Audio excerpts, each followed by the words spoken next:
$2.3 million evaporated as Camden destroyed his company in 12 seconds flat.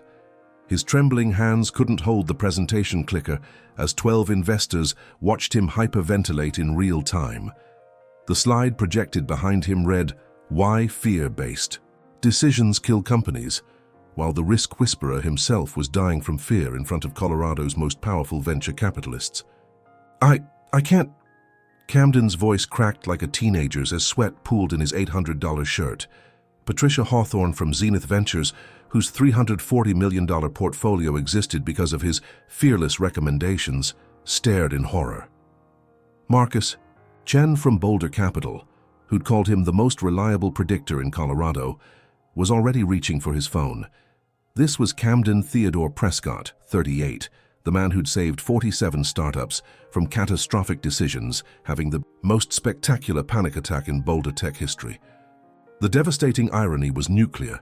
His laptop displayed slide 17 titled, "The Neuroscience of Confident Decision-Making," while his own neurons were firing in pure terror. Breaking news. 99.7% of risk management consultants are running from the exact fear they teach others to face. Camden was about to prove this statistic by destroying everything he'd built in front of the people who trusted him most. Jesus Christ, Camden, what's happening? Sloan Whitmore's voice cut through the silent conference room like a scream. 8 employees' futures, 3 years of building Prescott Risk Analytics, and his engagement to Sarah Martinez, all disintegrating because the man who made millions predicting disasters couldn't predict his own psychological implosion. But this moment of absolute professional suicide would birth the most controversial framework in modern psychology. Proof that 95% of risk management is actually sophisticated cowardice disguised as expertise. The Fear Protocol was about to expose an industry built on the very weakness it claimed to cure. Camden's mind screamed one thought on infinite loop: "You're a fraud who spent 15 years teaching fearlessness while being controlled by terror." The room felt like it was collapsing, oxygen disappearing, while his reputation, built on never being wrong about risks, crumbled in real time. The mathematical precision that made him legendary had abandoned him completely. No calculations, no probability assessments, no risk matrices, just pure, undisguised panic in front of the 12 people whose respect had defined his entire identity. The man who'd built his career on eliminating fear was about to discover that his greatest enemy wasn't fear itself. It was the sophisticated system he'd created to avoid feeling it. The carnage was immediate and total. Within 6 hours, 3 major clients had called to reassess their consulting needs. Sarah's text was devastating in its brevity. "We need to talk, tonight." Emma, his sister, sent a voice message that felt like a knife. "I watched the live stream. Everyone's talking about it. Are you okay?" Because yes, the presentation had been live-streamed to 847 Boulder tech professionals. Camden Theodore Prescott had spent 8 years becoming the most feared and respected consultant in Colorado. When he blessed a deal, funding materialized. When he raised concerns, projects died. His clients didn't just hire him, they worshipped him. "Camden's never wrong about risks," was whispered in Boulder's startup scene like a religious mantra. But the worship was built on the most elaborate lie in consulting history. The man known as the Risk Whisperer lived in a prison of sophisticated terror, so complete it looked like wisdom. Every morning at 5:47 a.m., review 17 news sources, analyze 43 market indicators, update proprietary risk matrices, all before any human contact. His apartment lease renewal took 6 weeks of analysis. His $1.8 million sat entirely in 2.3% government bonds. He'd been engaged to Sarah for 4 years because marriage success probabilities remained statistically inconclusive. Subscribe to Possibility Crafters. We expose the lies successful people tell themselves about success. The approaching deadline forcing everything into the open was brutal: Series A funding or complete dissolution. 8 employees' livelihoods, his reputation. Everything he'd spent 15 years building hung on this single presentation. But here's what nobody knew. Camden's legendary fearless decision-making was actually the most sophisticated fear management system ever created. Every recommendation, every analysis, every moment of apparent confidence was designed around one core principle: never, ever feel uncertain. The professional who'd built his career teaching others to take calculated risks hadn't taken a personal risk in over a decade. His sister Emma knew him as the brother who'd skipped her wedding because of a 23% rain probability. Sarah knew him as the man who took 45 minutes to choose restaurants because he needed to read every review first. His employees knew him as the confident leader who could green-light million-dollar recommendations without hesitation. None of them suspected that Camden's thorough analysis was actually paralysis so sophisticated it had learned to disguise itself as competence. The most successful risk consultant in Colorado was about to discover he was actually the most successful risk avoider, and his entire industry was built on the same lie. "You want to know what just happened in there?" Sloane's voice carried the cold authority she'd learned managing billion-dollar meltdowns on Wall Street. "You didn't have a panic attack. You had a truth attack." Camden sat in the empty conference room, his laptop still displaying the slide that had triggered his collapse. Why fear-based decisions kill companies. The irony felt like poison in his veins. "I've worked with hundreds of people making high-stakes but decisions," Sloane continued, her expression shifting from concern to something approaching revelation. "What I just witnessed wasn't fear of failure. It was fear of being exposed. You've become so terrified of uncertainty that you've built an entire career around avoiding it while teaching others to embrace it." The words detonated something fundamental in Camden's understanding of himself. "There's someone you need to meet," Sloane said, already dialing. "Dr. Marcus Thorne. But I'm warning you, he's going to tell you things about yourself that you won't want to hear. Hit the notification bell. You're about to witness the most brutal truth-telling session in consulting history." Dr. Marcus Thorne's office looked like a laboratory designed by someone who'd survived spectacular failure. Whiteboards covered every wall, filled with equations that appeared to be mathematical representations of human psychology. This wasn't therapy.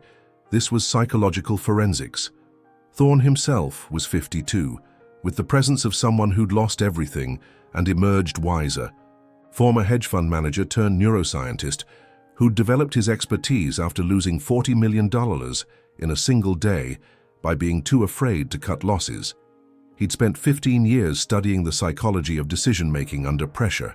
"Tell me about your relationship with fear," Thorne said, settling into his chair with the casual confidence of someone about to perform surgery.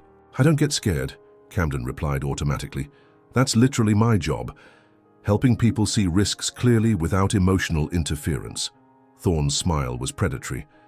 "Camden, what you just described isn't fearlessness. It's the most sophisticated fear response I've ever encountered. You've created an entire professional identity around avoiding the thing you're most terrified of: being wrong." Thorne stood and drew 3 overlapping circles on his whiteboard: fear, truth, and action. Where all 3 intersected, he wrote, "authentic power." "Here's what nobody tells you about confidence," Thorne said, his voice carrying the weight of hard-won wisdom. "Real confidence isn't the absence of fear, it's the ability to feel fear and act anyway. But you've spent so many years avoiding fear that you've forgotten how to access your actual power. Most successful people aren't successful despite their fears. They're successful because they've learned to use fear as information. You've been treating fear like poison when it's actually medicine." The visual representation was immediately shareable, instantly controversial, and completely revolutionary. Camden stared at the diagram, feeling 15 years of professional identity cracking open. "I'm going to make you an offer," Thorne continued, "that will either transform your life or destroy what's left of your career. I'm going to teach you something I call the Fear Protocol, a way to convert terror into tactical advantage. But first, you have to admit something you've never admitted before. You're terrified of uncertainty, and that terror has been running your entire life."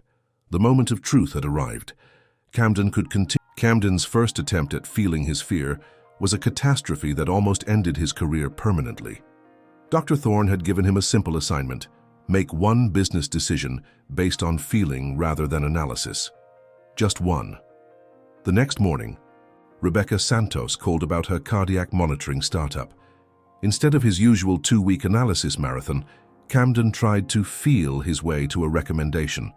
The result was 4 hours of circular thinking, 3 panic attacks, and ultimately, telling a promising entrepreneur that he wasn't sure and needed more time to process the emotional data. Rebecca hung up and hired a different consultant. Here's where 97% of high achievers give up and return to their sophisticated prisons, convinced that authentic feeling equals professional suicide. But Camden's story is about to reveal why this failure was actually the key to everything. "I can't do this," Camden told Thorne during their emergency session. "When I try to feel instead of analyze, I become completely useless. I told a client I needed to process emotional data. She probably thinks I've lost my mind." "Good," Thorne replied, which was not the response Camden expected. "You've just discovered the difference between sophisticated avoidance and authentic engagement. You've been so terrified of uncertainty that you've forgotten uncertainty is actually where all the useful information lives." Thorne drew a graph with 2 axes: certainty and useful information. The graph showed an inverse relationship. The more certain you are, the less useful information you have access to. Here's what the consulting industry doesn't want you to know. Uncertainty isn't the enemy of good decisions, it's the source of them. Every major breakthrough in business history happened because someone was willing to act on incomplete information. The micro breakthrough came when Thorne introduced the concept that would revolutionize Camden's understanding of everything: fear as advanced intelligence. "Your fear isn't trying to stop you," Thorne explained. "It's trying to give you information about risks your conscious mind hasn't identified yet, but you've been treating it like an enemy instead of treating it like a sophisticated early warning system." During their 3rd session, Camden experienced something he'd never felt before: useful fear. When reviewing a potential investment in a promising but risky biotech startup, instead of immediately diving into spreadsheets, he paused and asked himself, "What is my fear trying to tell me?" The answer was remarkable. His fear was highlighting 3 specific concerns: regulatory timeline risks, intellectual property vulnerabilities, and market competition factors. But more importantly, it was doing this faster and more comprehensively than his usual analytical process. "This is extraordinary," Camden said, feeling something unlock in his chest. "My fear is actually conducting better due diligence than my spreadsheets." The commitment decision came when Thorne issued a challenge that would either liberate Camden or destroy him completely. For 1 week, make every decision using fear as your primary information source. Feel first, analyze second. Can you trust your terror enough to let it guide you? Camden's answer would determine whether he remained trapped in his sophisticated prison or stepped into the most dangerous and powerful week of his professional life. This is the moment that changes everything and proves that everything you think you know about confidence is wrong. The transformation began during what Camden would later call the most terrifying and liberating week of my professional life. Day 3 brought a call from Jennifer Walsh, CEO of a Boulder renewable energy company facing a $50 million merger decision. Timeline 24 hours, not Camden's usual 2-week analysis marathon. As familiar anxiety rose in his chest, Camden made a decision that defied 15 years of professional conditioning. Instead of fighting the fear or analyzing it to death, he decided to interview it. The fear protocol. Fear equals information times urgency divided by emotional noise. Breaking down Jennifer's merger decision using the new protocol. Fear signal, 73%. 3 legitimate concerns about leadership instability, IP conflicts, and market timing. Emotional. Amplification, 19%. Childhood terror of disappointing authority figures. Urgency multiplier, 8%. Time pressure creating artificial crisis. Weight. Probability calibration. How likely are these risks? Quantified 1 to 100%. Impact assessment. How severe would consequences actually be? Scaled 1 to 10. Noise reduction.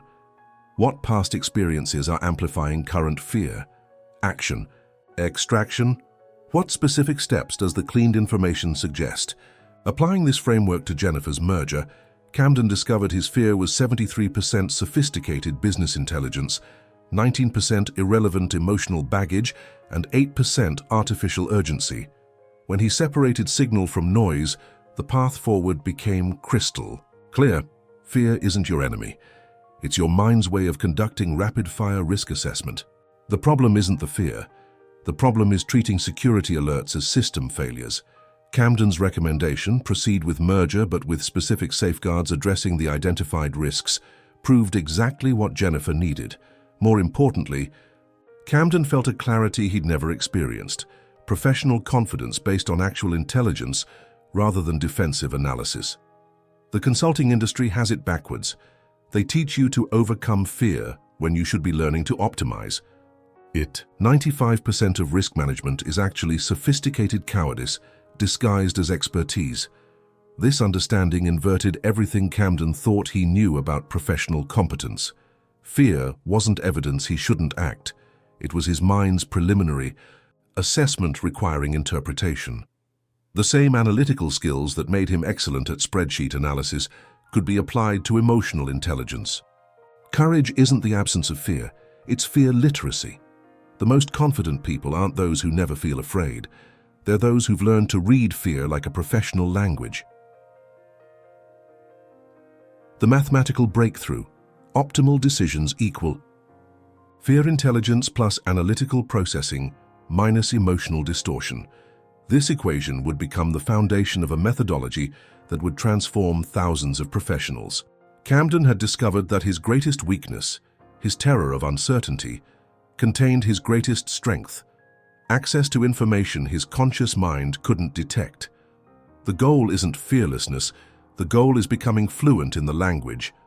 Your nervous system speaks when it's trying to keep you alive and successful. The revelation was revolutionary. Camden's sophisticated anxiety wasn't a bug in his system.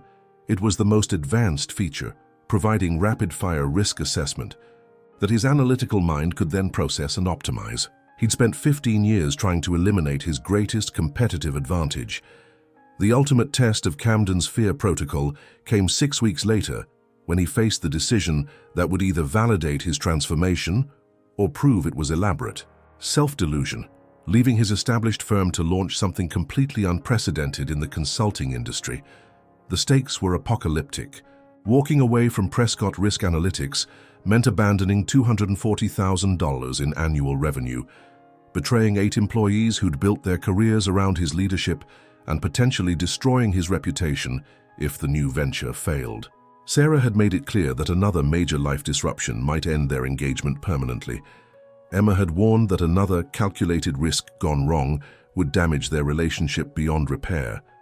But for the first time in his adult life, Camden approached a major decision using fear as his primary intelligence source. Comment below, have you ever discovered that your greatest weakness was actually your superpower in disguise? Camden spent 3 days applying the fear protocol systematically to every anxiety that arose about the transition. The 72-hour fear audit. Fear number 1. I'll destroy my reputation if this fails. Signal. Valid concern requiring reputation. Protection strategy. Probability, 18% based on track record and industry relationships. Impact, 6 out of 10, significant but not career-ending with proper positioning. Noise, childhood terror of disappointing authority figures. Action. Develop transition narrative emphasizing evolution, not abandonment. Fear number 2. I'll run out of money and lose everything. Signal. Need for detailed financial planning and contingency strategies. Probability. 11%, 18 months. Expenses saved plus established client base. Impact. 7 out of 10. Stress significant but temporary. The emotional archaeology method. When have I felt this exact fear before, and how is this situation different from that historical experience? The signal-to-noise calculator. Rate each fear component, percentage useful intelligence versus percentage emotional amplification from past experiences. 3 months after launching Thorne Prescott Uncertainty Consulting, the results were unprecedented. 12 high-profile clients, 47 on the waiting list, and a methodology that was generating industry attention for its radical effectiveness. Measurable transformation results. Revenue 340% increase in 6 months. Decision speed, average choice time reduced from days to hours. Relationship quality. Sarah reported Camden had become a different person, more confident, but also more authentic. Professional impact. 5. Former employees requested Fear Protocol training for their own consulting practices. The ripple effects were immediate and measurable. Marcus Chen from Boulder Capital became his first corporate client, hiring Camden to help their entire investment. Team optimized decision-making during market volatility. Jennifer Walsh's company, following Camden's merger recommendation, announced a breakthrough in battery storage technology that would revolutionize clean energy. "I can't believe I'm saying this," Sarah told him during dinner at a restaurant he'd chosen in under 2 minutes. "But you're more confident now that you admit your fears than you ever were when you pretended to be fearless." The most powerful validation came from unexpected sources. 3 universities reached out about incorporating the Fear Protocol into their business school curricula. The Harvard Business Review requested an article. TED had called about a potential talk. Camden wasn't just making better decisions, he was making them faster, with greater confidence, and with dramatically less energy expenditure. The Fear Protocol had converted his greatest limitation into his greatest competitive advantage. 6 months later, Camden stood before 200 entrepreneurs at Boulder's Tech Innovation Summit, delivering a keynote that would be viewed 3.2 million times and spawn a movement, the Fear Protocol. Why 95% of confidence is actually sophisticated cowardice. "Show of hands," Camden said to the audience. "How many of you have built your professional success around avoiding the very thing you're most afraid of?" Nearly every hand rose, and Camden smiled with recognition. "Welcome to the club. I spent 15 years teaching fearless decision-making while being controlled by terror, and building a multi-million-dollar consulting firm based on sophisticated avoidance." The transformation was visible across every dimension of his existence.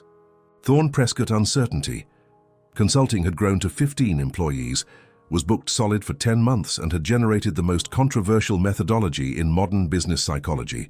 Client success rates defied industry standards. 92% of professionals completing the Fear Protocol program made at least one major life change within 90 days. Sarah now wore an engagement ring, not because Camden had calculated marital success, probability, but because he'd realized that trying to predict love mathematically was like trying to measure music with a spreadsheet. They'd set a spring wedding date, and Camden had booked the venue in 47 minutes without reading a single review. Emma had become his first major client, using the Fear Protocol to overcome her pattern of avoiding difficult medical conversations with patients.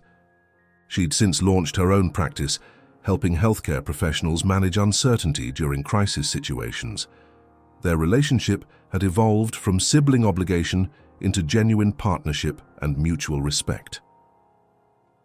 3 revolutionary insights, numbered for maximum retention. Number 1. Fear is advanced intelligence, not emotional noise. Your anxiety is your nervous system's rapid-fire risk assessment system, providing information your conscious mind can't access. Before any significant decision, decode the intelligence your fear is providing, rather than trying to eliminate the fear itself. Number 2. Confidence is fear literacy, not fear absence. High performers don't need to overcome fear, they need to become fluent in interpreting it. Learn to distinguish between fears, providing useful intelligence about real risks, and fears amplifying outdated assumptions from past experiences. Number 3. Uncertainty is information source, not decision enemy. Every major breakthrough requires acting on incomplete information. The consulting industry teaches certainty addiction.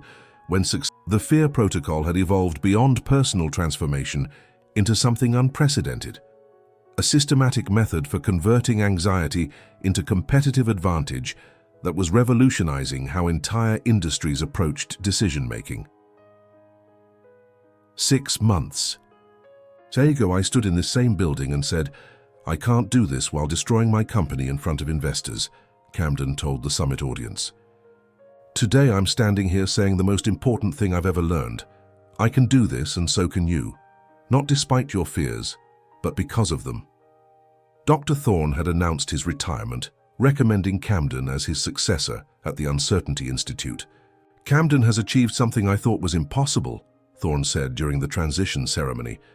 He's created a bridge between analytical thinking and emotional intelligence that makes both exponentially more powerful. The ripple effects extended far beyond individual transformation. Rebecca Santos had implemented the Fear protocol throughout her medical device company, resulting in 60% faster innovation cycles and more confident clinical trial decisions. Jennifer Walsh's renewable energy company was using the framework to make rapid strategic pivots in the volatile clean energy market. 3 Fortune 500 companies had implemented Fear protocol training company-wide. The methodology was being translated into 12 languages. Camden's TED Talk had been scheduled for the following year. Your transformation starts with one question. What is your fear trying to tell you, and are you listening to the intelligence or just hearing the emotion? As Camden looked out at 200 faces reflecting the same mixture of ambition and anxiety he'd carried for years, he felt the profound satisfaction of having converted his greatest weakness into his greatest contribution to human potential. The Fear protocol isn't about becoming fearless, it's about becoming fear-fluent, so your anxiety becomes your competitive advantage instead of your professional prison. The framework that began with Camden's spectacular public breakdown had become a movement proving that the path to authentic confidence doesn't run around fear. It runs straight through it, extracting intelligence and leaving limitation behind.